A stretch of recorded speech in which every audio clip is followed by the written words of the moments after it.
June 6, 1944, a date etched in the annals of military history, a day of courage, chaos, and colossal stakes.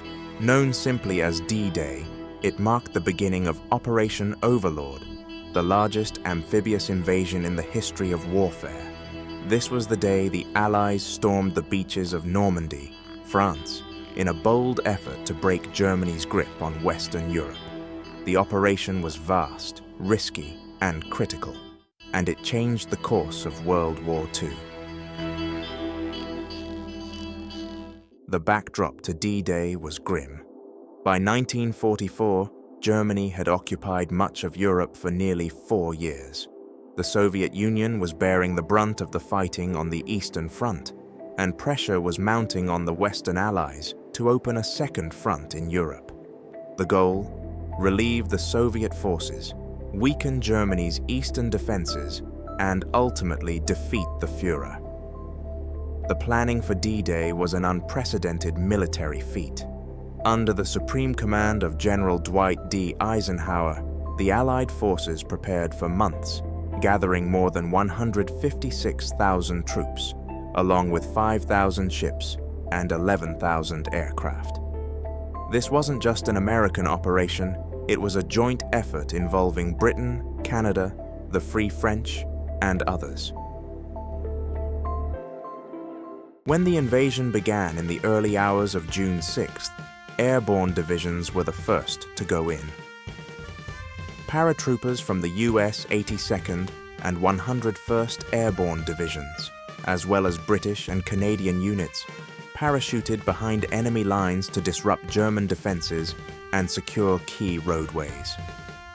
These men dropped into darkness, chaos, and heavy enemy fire, but their mission was critical to pave the way for the beach landings. Then came the main assault. At dawn, Allied troops hit 5 designated beaches along a 50-mile stretch of the Normandy coast: Utah, Omaha, Gold, Juno, and Sword. At Utah Beach, the American forces landed with relatively light resistance and quickly advanced inland. But just a few miles away at Omaha Beach, things were far bloodier. American troops faced fierce German resistance, including machine gun nests, bunkers, and mortar fire. Waves of men were cut down as they tried to cross open sand, their bodies piling up along the tide line. Omaha would become one of the deadliest battles of D-Day.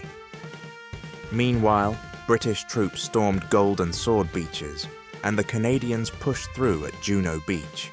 Each sector brought its own challenges: minefields, barbed wire, concrete obstacles, but by the end of the day, the Allies had established a beachhead.